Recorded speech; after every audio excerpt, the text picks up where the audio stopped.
Hi, and good morning again, everyone. Thank you for joining us at 10 a.m. Eastern Time this morning.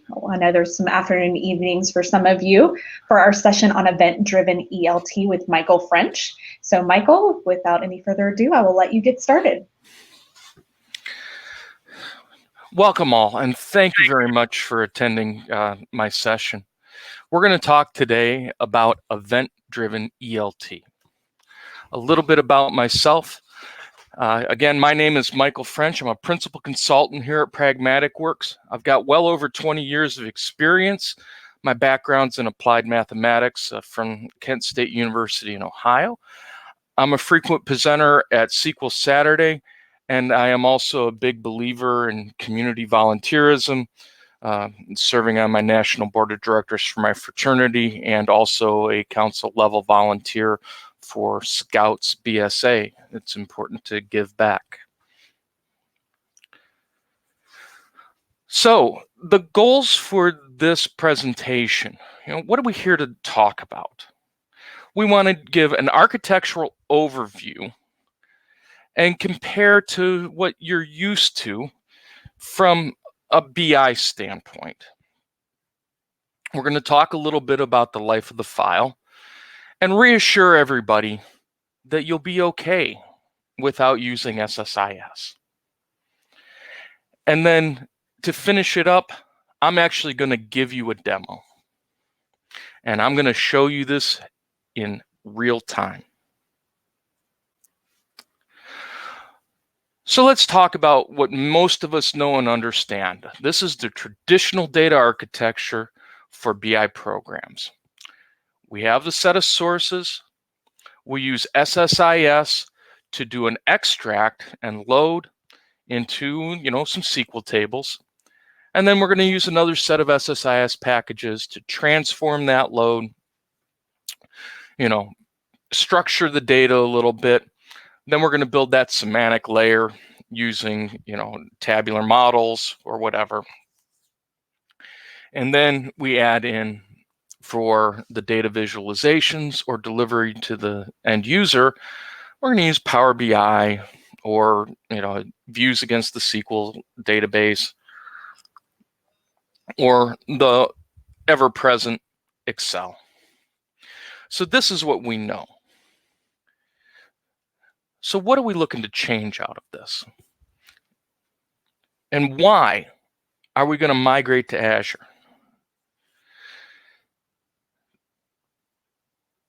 This presentation is built together with the help of some of my colleagues, but it's also based upon the design patterns that we have been implementing at multiple clients. Our multiple delivery teams for many of our clients have implemented this architecture. And these are the points we've put together as to why you're going to migrate to Azure. First and foremost is the cost. I'm able to scale up and scale down my resources as needed to consume them. In traditional BI architecture and an ETL architecture, I have to size my machines so that I can fit the amount of data at my peak, which is usually my evening cycle. So I got to make sure that everything processes. Well, when we migrate to Azure, we can increase the size as needed and only pay for what we use, and thereby limiting unused capacity. And there's where the cost savings comes into play. Because we're in the cloud, and many companies aren't necessarily located on the coast or in big cities, there is limited local resources. So going by the wayside are the days of, if you want to work on my system, you've got to come to my office. Now, that still happens and that's still important, but when you start enabling the cloud, now you're opening up your talent pool to more people. One that's near and dear to my heart, and really the crux of what we're talking about today, is event-based file ingestion. And I'll dwell more, obviously this is what we're here to talk about, but the typical traditional ETL is we get all the data and we process it once at night. Well, by migrating to Azure, we can now ingest the data as soon as it's available. In other words, the event is the file is available. Other things that we're going to talk about is that the modern data warehouse no longer just includes relational or structured data, and we now have a good chunk of unstructured data. And we're also dealing with more data. The amount of data available to the business, whether structured or unstructured, is just increasing, and it's increasing at a velocity that will outpace your on-premise hardware. Along with the event-based file ingestion is the near real-time requirements. If I've got a point-of-sale system and it's generating, files back into my retail system, why do I have to wait until tomorrow to understand where my sales are? What if I could provide intraday sales? Suppose that was there. I mean, the need for the business to assess in near real time already starts moving the velocity of data away from just, let's collect what happened today, process it tonight, and tomorrow we'll know if something happened. We've also got more people starting to look at the data. It's just not your straight BI. We want to enable the data scientists, and they want to consume that large amount of data in ways that they ask questions to learn what questions to ask more. How can we infer more about our business? So we want to enable the data scientists, not have them, wait for the whole week. All these things start coming together. I would venture to say the development time to production using these cloud tools is, again, starting to match the velocity of the data. Some of the ingestion model that I'm going to demo for you and the event-driven ELT that I'm going to demo for you, if I had to do it in an SSIS on-prem, it would have taken me a week or more to build it.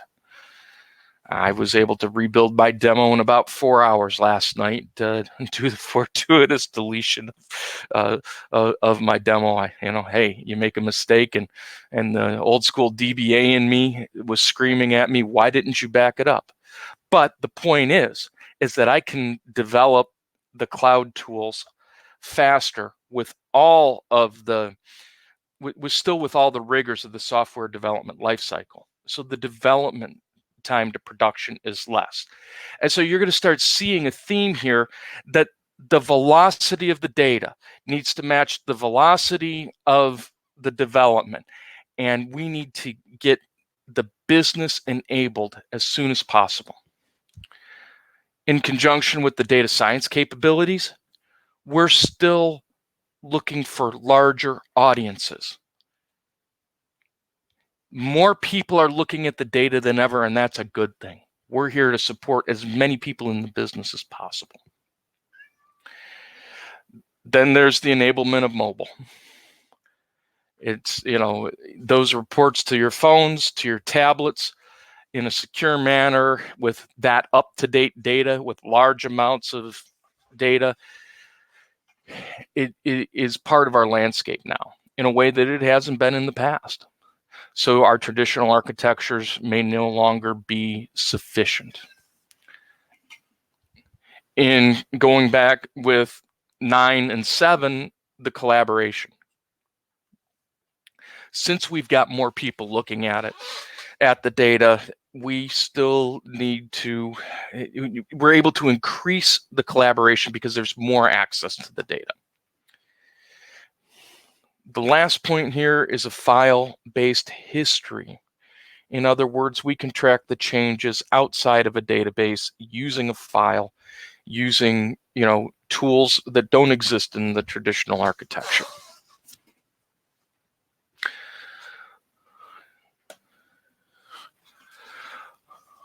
So what is the difference here? Well, let me first describe the architecture for an ELT. Our sources remain the same. There's still a set of cloud sources.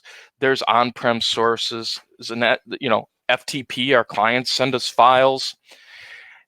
And we either push it or pull it, depending on how that shows up.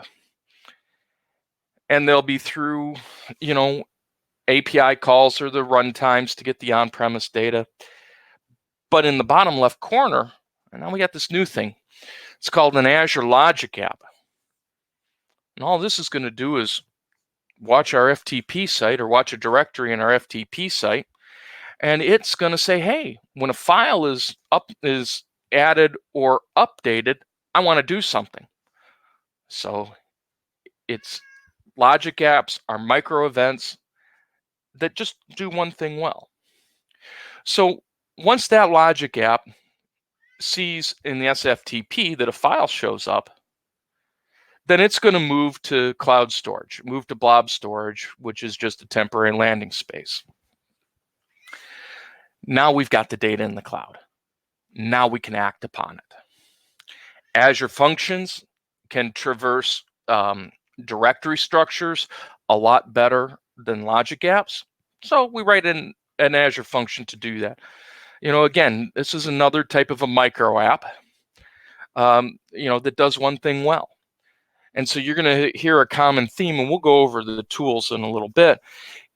You'll see a common theme that I want to pick the right tool to do the right job. I had a quick Azure everyday video that, likened it to a game of golf. And when you go golfing, you got a bag of 14 or 12 or 14 clubs, but you pick the right club to hit the right shot. Well, the same is true now of the Azure tools.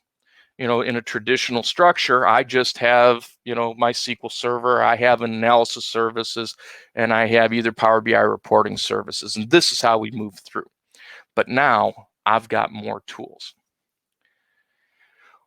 Once we have a file, we've moved it into the cloud. Number 5 talks about Databricks. And I hope you make some of the presentations on Databricks, because holy smokes, the power that is behind Databricks to start manipulating files and generating result sets that were not previously available in such a high-powered, high-velocity environment, you want to start looking here. It's that compute node. And I tell you, you wouldn't want to buy the hardware that you could provision for Databricks. So Databricks starts going through the files. One of my clients, we had to use Databricks to convert Excel files to CSV files, so for better ingestion in the cloud. It's out there, and it's very powerful. Once Databricks takes that data from blob storage, generates the Delta files, now we're putting it in a data lake. Now we're starting to have that permanent storage. We know the current file, we've got the raw file. Now we're starting to build out more of our data resources into the cloud. Then I'm going to transform it and load it into multiple different areas. I can load it straight into a SQL database, and that's actually what you're going to see. But we can also just store the logical model and the metadata about the model, and to enable our process. We can take that file using Polybase, load it right into our OLAP model using Azure SQL Data Warehouse. At the same time, we're going to take all at the same time, based upon the events, we've got our unstructured data, including some metadata, and it can go to a document repository, in this case, CosmoDB. We still have our semantic layer, and well, that's very much important. But we're no longer limited to just Azure Analysis Services and the tabular model there. Now we've enabled data scientists, and we can get the machine learning tools Could be based upon Spark, could be based upon Python, could be based upon Databricks. Databricks building new Databricks sets. So now we've got two different layers in there. The data delivery then still depends on your workbooks, your dashboards, and your reports. We still expect Power BI to be there because it's the way that Microsoft is going. Nobody wants to give up on Excel, but they'll be happy once they do, but it's still part of it.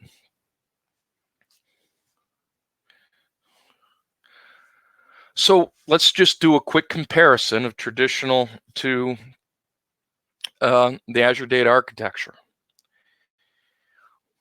On that same graph, I've taken out the cloud pieces and just say, if we just wanted the traditional architecture, you still have the logic apps and SQL Server stored procedures with event logging. It just shows you the data storage. We can still do a traditional model. We can still load our star schema into Azure Data Warehouse. We can still do a traditional architecture. However, this is where the value add comes into play.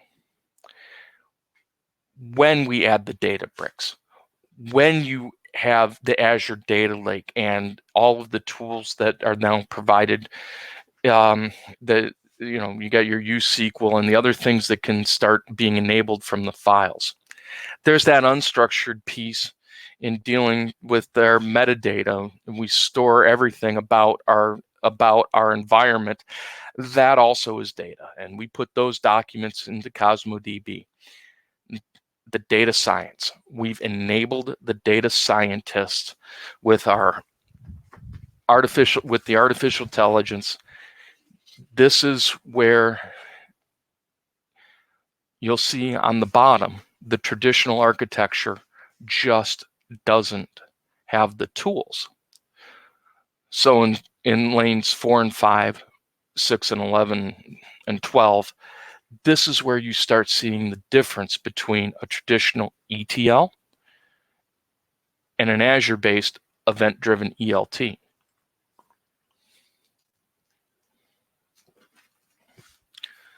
So let's talk about the life of a file. We're going to use a combination of Azure Data Factory and logic apps.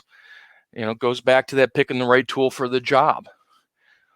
Pre-process everything in blob storage, build our current historical files for our permanent storage in our data lake, and then we ingest the data into our warehouse. So this is the life of a file. Here's the first example. Like I said, our clients are delivering us data. So we give them access to an SFTP server. A file shows up. That logic app sees, a file has been added or modified. Move it to blob storage. So the file watchers log the event. This is all a single logic app. Calls a stored procedure. We use a lot of stored procedures again. And that logic app figures out which data factory pipeline to call, records the event in the event hub, and then we record the data about the event in CosmoDB. But the logic app then also calls the correct data factory into blob storage.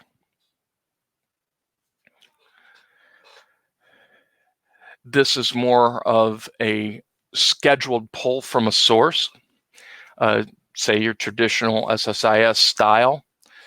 Again, we have Azure Data Factory, we have logic apps pulling on a regular basis. In this case, it's from the API call, which is your cloud-based or your self-hosted runtime. I would even use, I'm not a fan of using schedules and triggers in Data Factory. I like to start everything from a logic app. So in this case, we have a recurrence logic app that then pulls the data and calls the correct pipeline. So this box right here where we talk about Azure Data Factory, it's a triggered pipeline. I'd just put a logic app in front of it and say, hey, have the logic app take the recurrence and then call the pipeline. We get the data from the stored procedure inside the database. We start copying the data with an Azure Data Factory pipeline. Again, logic app, log the event. You're going to see this. We log every event at every point of the time after every activity. You cannot overlog this. The data factory calls the stored procedures, and then we move on to the blob storage. Here is another example in pulling from a source, in this case being Salesforce.com, using a data factory to pull from that source. We want to make sure that the deletes or unapproved departments start coming in. If a delete has happened, this is an older slide where we were using HD Insight, and that's been actually replaced with Databricks. But we have a series of pre-processing. Once Data Factory determines what the changes are made, we build the file into blob storage, and then the pattern starts to continue. An Azure function calls a logic app. The logic app records in CosmoDB, finds another logic app that calls a data factory. It picks which one, replace HD Insight or use HD Insight, but Databricks is probably a better way of going, records the event and moves the raw data into our store. You hear me talking about a data factory orchestrator. We can have one pipeline that we pass the metadata into and get exactly the results we're looking for, where as opposed to I have to have an SSIS package for each different data set that I want to ingest. We can get very dynamic with this.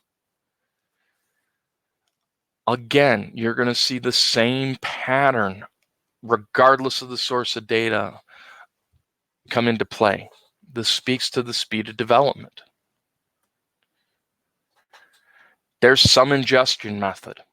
Whatever it is, we pull it from that blob storage.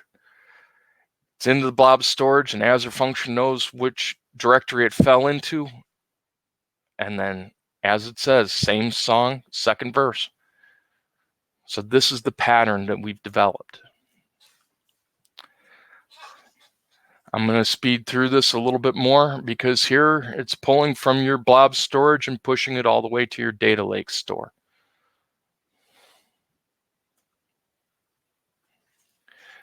One orchestrator pipeline for all the sources. Again, we're passing the data in. We're passing the metadata in. I'll show you the logic apps for success, the logic apps for failure.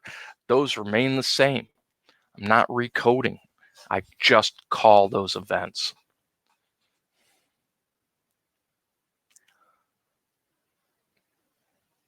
This is an example where we can take the third normal form schema, do the OLAP transformation at any point in the series and any point of the events. But this is all starting from the event where we hit the current file.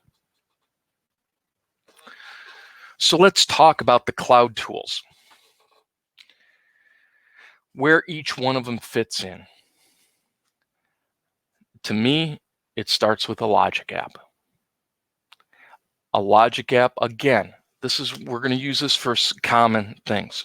We're going to email things out. It's going to detect that an event happened, or it's going to watch an event hub for events that it cares about. Watches those. It can watch your FTP sites. But think starting with a logic app to find an event.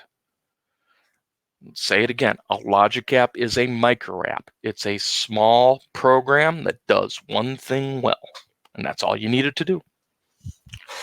Azure Functions, again, similar to logic apps, less graphical, more code-based, but again, it's a micro app. The reason why Azure Functions are added in here, because an Azure function can more easily traverse directory structures than logic apps. The Event Hub. This is where we record everything that happens, and everything can interact with the Event Hub. It just says that something happened, and then you have logic apps watching the Event Hub that then react to the event. So the Event Hub, again, a very powerful tool made for high speed, large volumes. I consider Event Hub, fairly critical in larger systems. Blob Storage is our temporary workspace. It's just a good place to start, especially with the tools that we have. It's a good way to just have the initial files consumed. Then we can deal with them and put them into their better structure, different, usually in the data lake. The Azure Data Factory, this is similar, but with greater functionality to SSIS.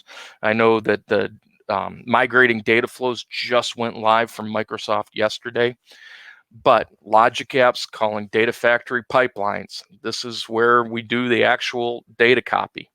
This is where we do the heavy lifting. We can get a little more complex, but we can also enable QA here, and I'll actually show you how we did that. Databricks.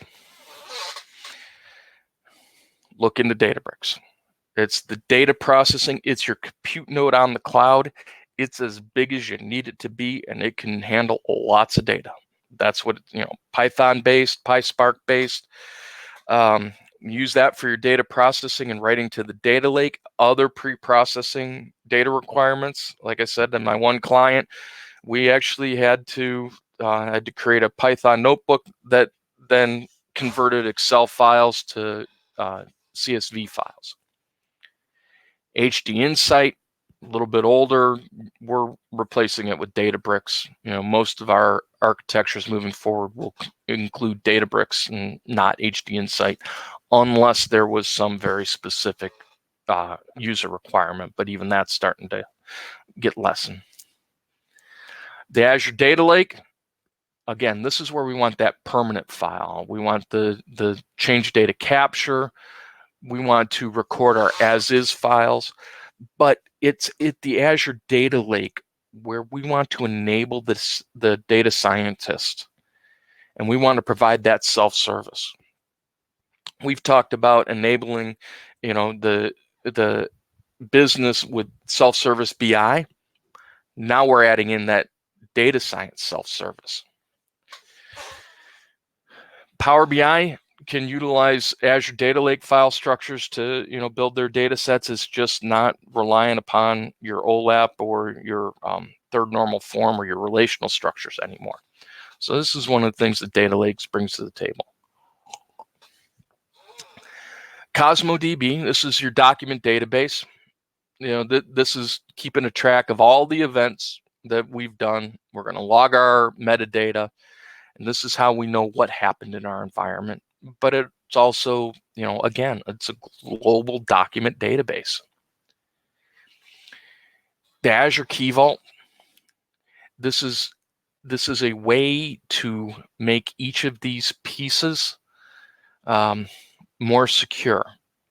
So it's just a key value pair, and this is where you can hold your security information, your shared access signatures for your storage or your database logins. This is the manner by which you'll secure your entire environment. But in addition, it allows you to do the proper lifecycle management, software development lifecycle management, getting your dev and your QA and your prod. So this is how we can move code between our environments while keeping the security information secure. Our SQL database, this is where we're going to keep our metadata about our ELT, or in case I'm actually going to build a star schema in the demo.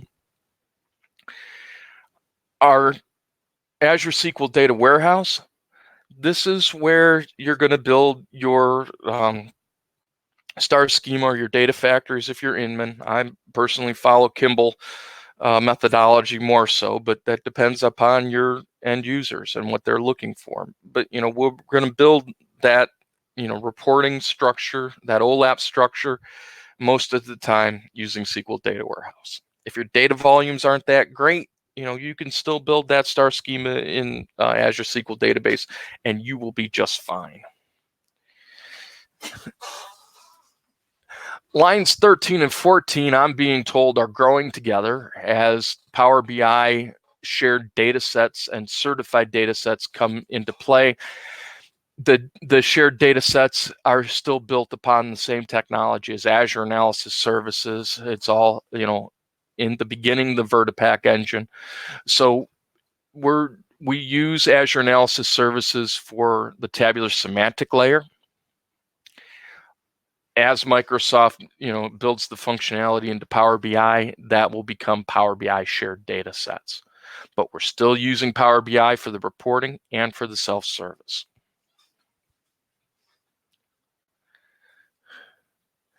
Development tools. At the end of the day, we've got to build good systems using sound methodology. And we're no longer dealing with just SSIS, SSAS, or SSDS. We've got a variety of different tools.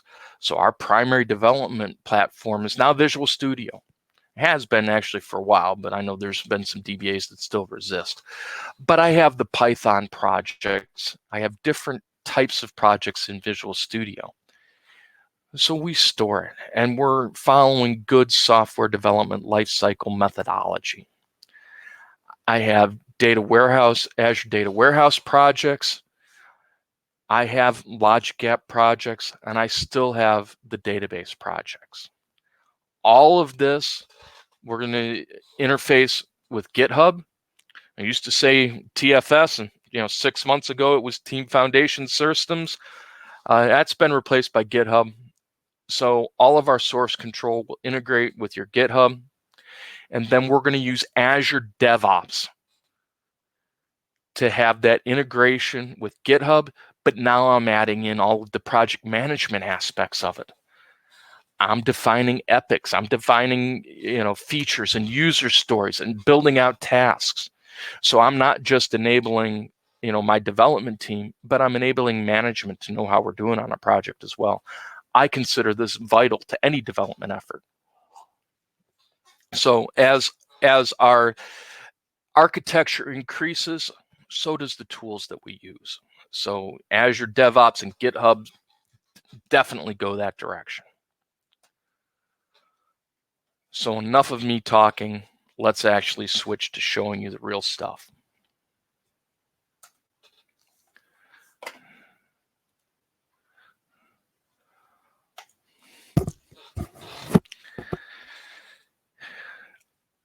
Again, this is not theoretical or lab. This is an example, but this represents real work that multiple teams at Pragmatic Works are doing for their clients, for our clients. And this is work we have been doing at our clients for well over 2 years, if not more.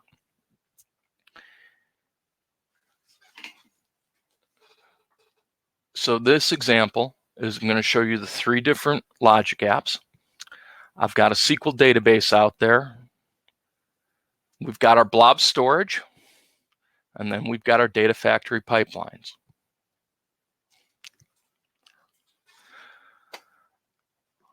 So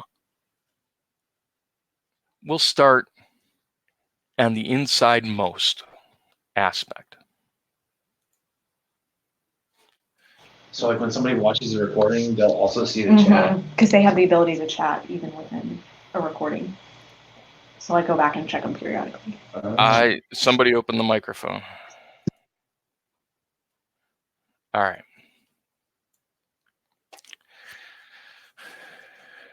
So I've got an audit schema, I've got a staging schema, and then it's I've got our dimension.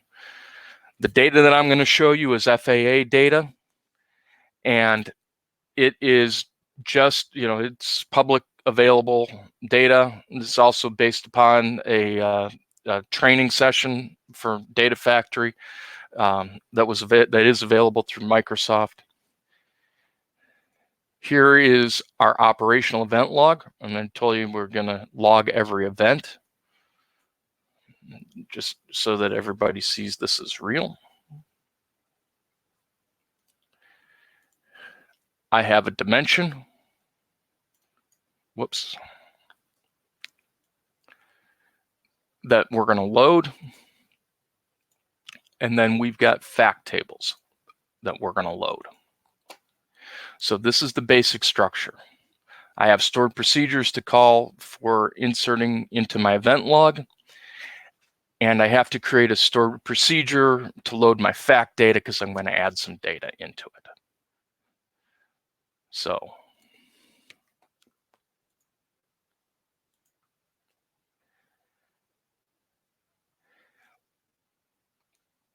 we'll start at the easy one. I have a stub pipeline. All it does is it says, hey, somebody called me and I'm going to generate an error. You'll see where this is useful. In our cloud processing, we always want to have we always want to do something. We always want to have an event. So this is the equivalent of generating a null event. And it says, hey, something was supposed to happen and I didn't know what to do. So I just generated an error. To do that, we call the same stored procedure that you're going to see throughout. So it's a common piece of information, and it's going to generate into that event log with the dynamic pieces that we're looking at. Then I'm going to call a logic app. And I'm going to pass that logic app, since it's a HTTP post, I'm going to pass it the information that was generated from the stored proc. I'm going to show you the loading of a dimension. This can get very highly dynamic as we can start passing in structures. Once again, we always log the start. I have the copy data activity where I'm pulling a source file from my tabular storage, from my blob storage, and I just push it right into a SQL table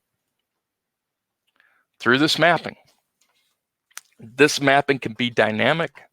I can make one pipeline that will handle all of my dimensions. As long as there's no change in structure, we can push them right in.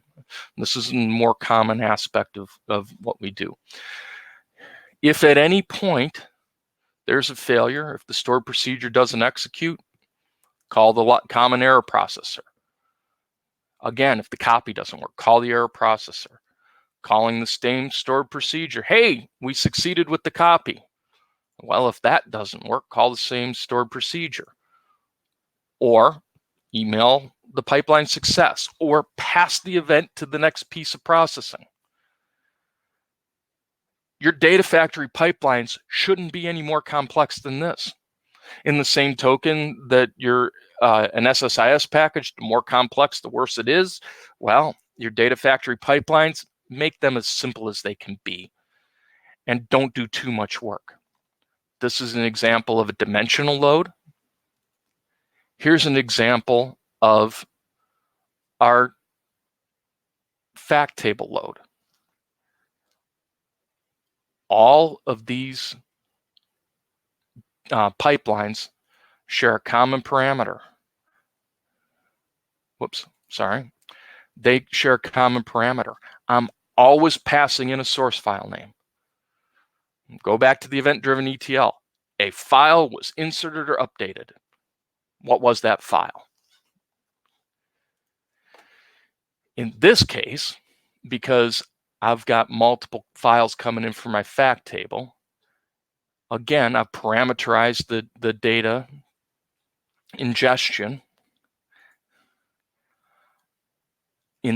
as opposed to a straight copy. Now I'm inserting the data through a SQL stored procedure, passing in the data set into a table type. But I want to mark my rows with the source file that it came from. I need to provide an audit trail. So I'm including that into the data flow, and that happens in the stored procedure. As a matter of fact, I'll even show you the stored procedure. It's embarrassingly easy.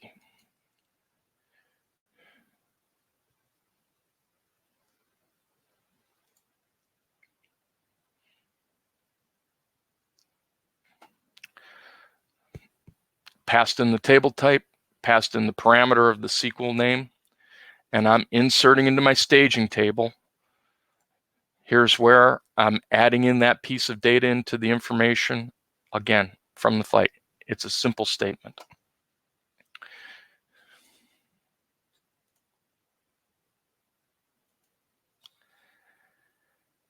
So now the mapping remains the same. You don't see the parameter passed in from the source file because we're adding it in the stored procedure, but the mappings are similar. Following the same pattern, log the success of the load, and in fairness to us, instead of just emailing this pipeline success, we would call the next pipeline, which is probably load the stage data into production. So these are the data factory pipelines that you're going to see. So let's take a look at the logic apps. You keep hearing me talk about our common routines. These logic apps get called from everywhere. It is a simple HTTP request. This is a unique URL. This URL can be a secret in your key vault so that you never call your development common error routine from production and vice versa. That post, that JSON in there has a schema, so we tell it what it is. We parse the JSON from the HTTP request. Now I'm going to do, in this case, a couple of things. As always, I insert the event into the operations log. You'll see here I am calling the exact same stored procedure, just passing in the different set of information. Since this is an error routine, I know our source file that got passed in, and I'm going to move it to my error directory. Then I'm going to delete it out of my temporary storage. Remember, our blob storage is our temporary storage. Excuse me. Now I know what pipeline called the error message. I generate that error message, give it a body, and email it to myself, or email it to whoever's on call, or whoever needs to know that an error happened.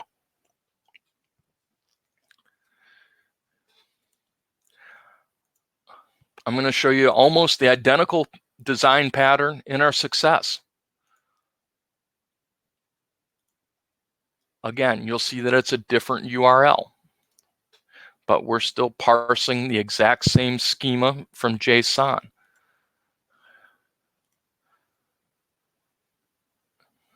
And you see we're posting success this time.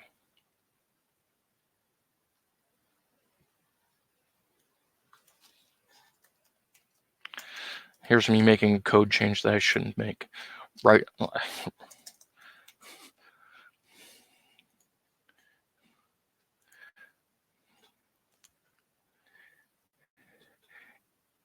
In this case, the file that we've passed in this time goes to our archive.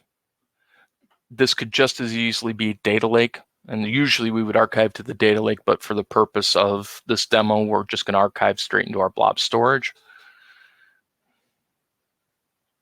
And we delete out of our temporary workspace. Send the same email. Hey, but this time it says success.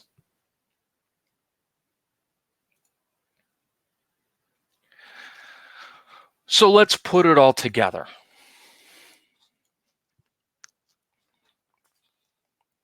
Let's see how this works in real time. I'm watching that temporary storage space, or I'm watching an SFTP server. In this case, for the purpose of the demo, I'm just doing everything from my blob storage.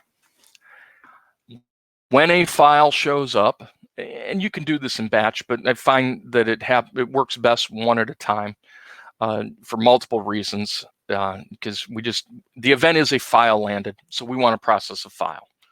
If 1,000 files land at one time, that's fine. This will pick them up for each one at a time. Again, calling the same stored procedure, it says, hey, I found a file, let me do something with it. So we're always writing to that event log. Now, I can parameterize this step. And so, we can return metadata. We can determine which pipeline to call, what stored procedure to call. We can, add a piece right here that will make this dynamic and not require a condition. For simplicity of demo, I'm just using an if-then-else chain because I'm only dealing with 3 things. So first, if I got a dimension file, I'm going to call that pipeline. And I pass in the name of that file because we got a dimension file.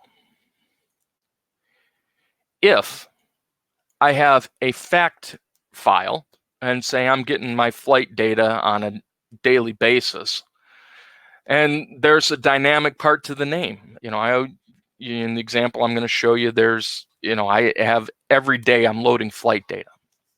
So I just need to know that the file name contains the word flight. So here's my fact table load, and I pass that file into event-driven ELT.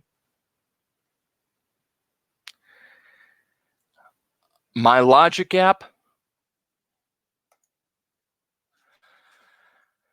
I always want to have an event happen. If I got a file that I didn't know was a dimension, or I didn't know was a fact, I didn't know what to do with it, I call that stub pipeline. It says, hey, nothing happened with this file, and probably something should have happened. So to me, that null event generating an error is very important in the system.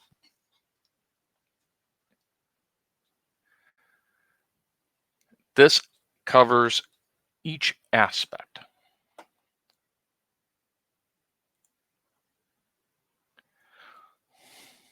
So let's watch this happen in real time. This is my blob storage.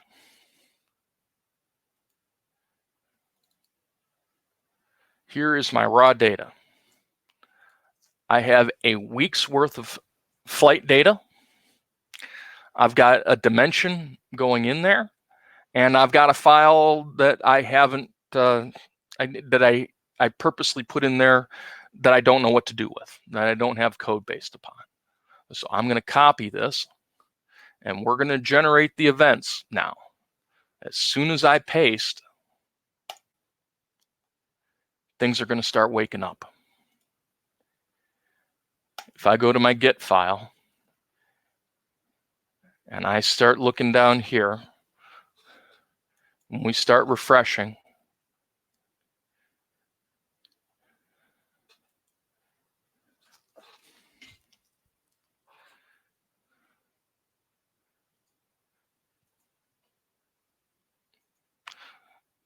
of course, we're waiting for a trigger to happen, every time, once every minute. We'll see it start to wake up here shortly.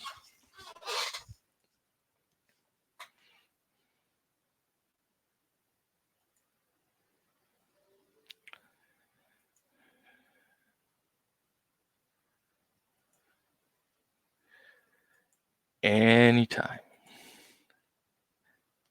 There we go. Remember, I just dropped about 9 different files onto our blob storage. Each one's picking up and starting to run.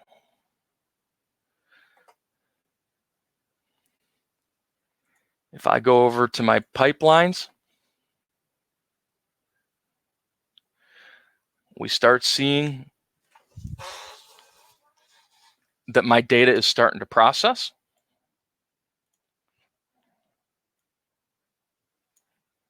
Whoops, come back here.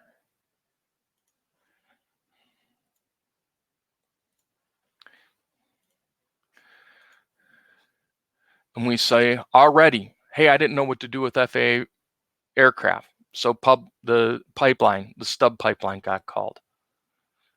Let's wait for some of these other ones to start going.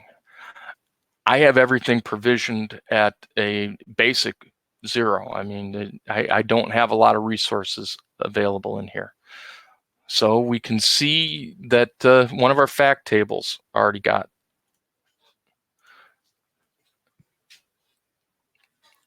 All right, so we already loaded the data from the 5th of June. As things finish, I'll pull up the SQL Server real quick.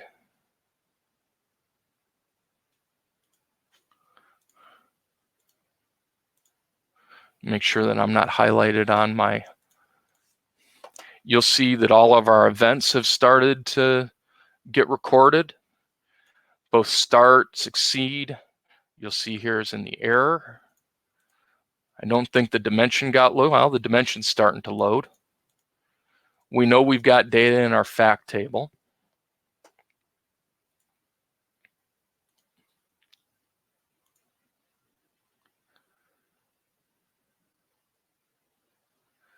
Yeah, the good news is that you can take a look and see which ones are processing. I can actually go in and see each of the steps.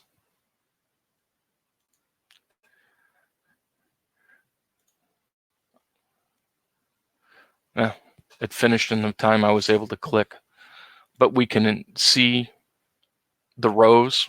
We have all of the detail. And you'll see that this information is the information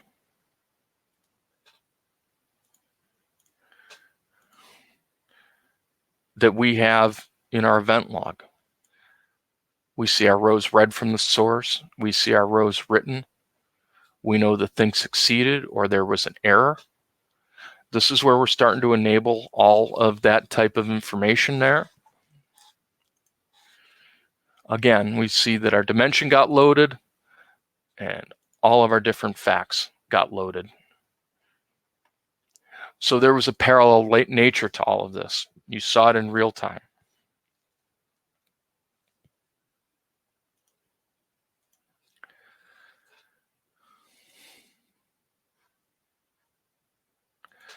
So with that, if I come back to here, I don't know if we have a lot of time for questions.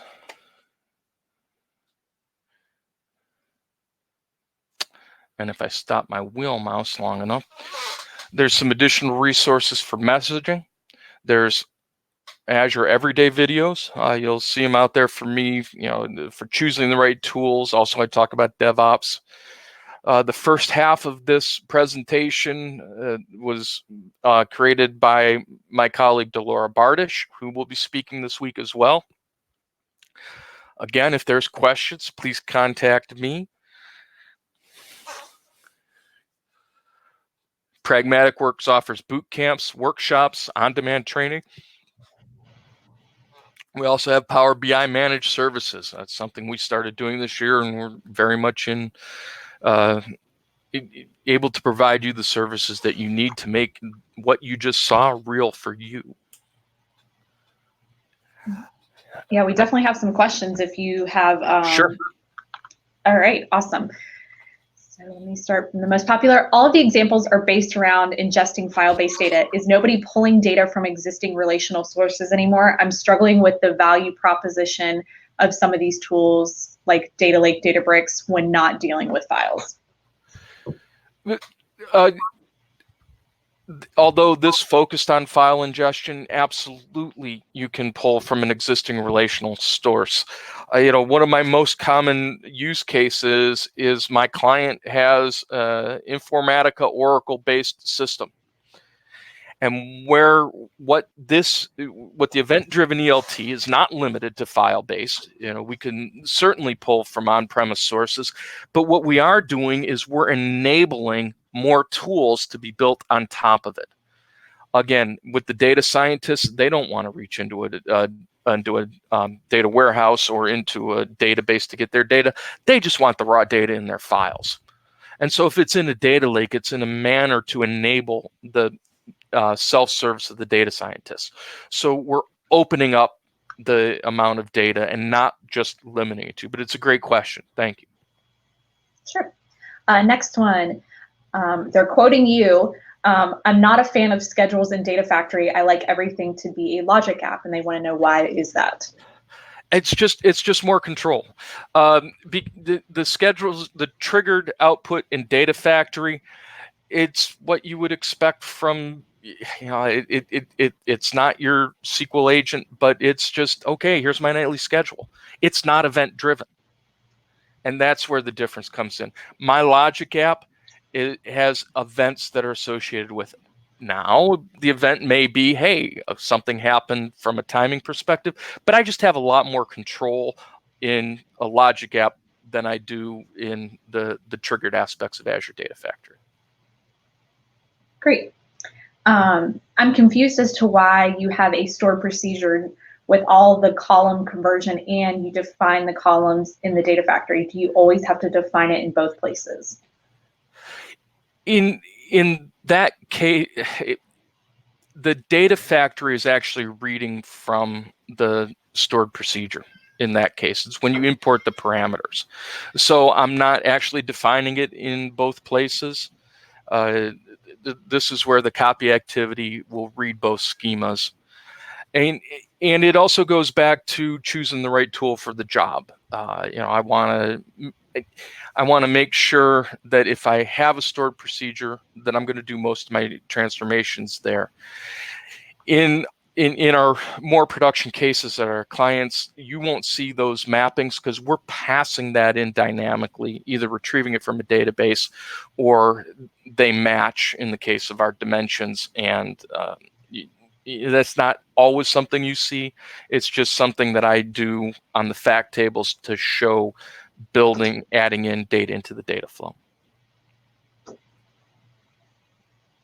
Got it.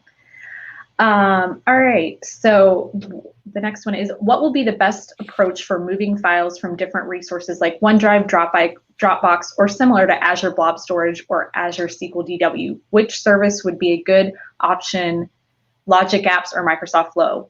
Why one over the other? I'm not as familiar with Microsoft Flow, and so it would depend upon your workload, the amount of data.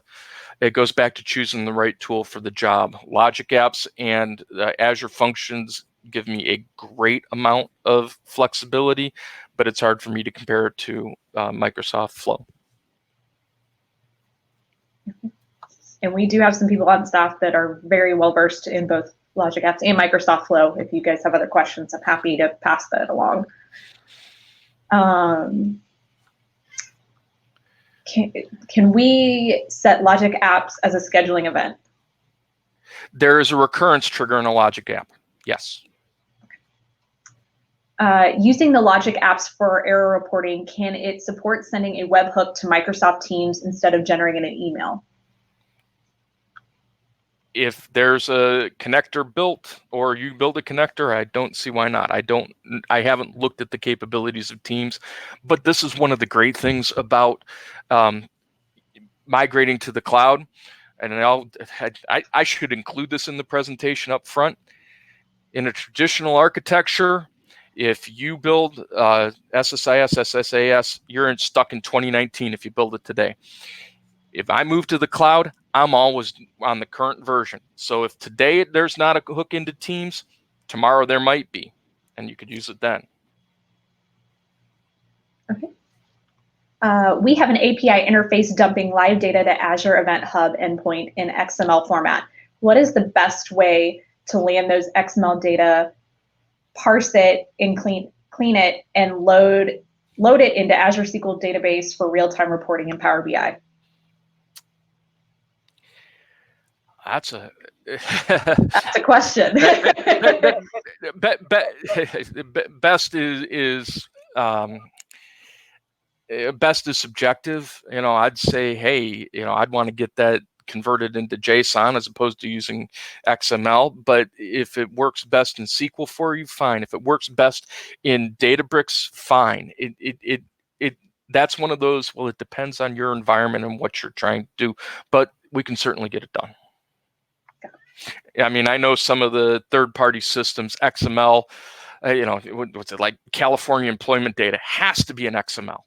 So there's methods out there. Great. All right, we have a couple more questions. My understanding about the stored procedures was just insert update.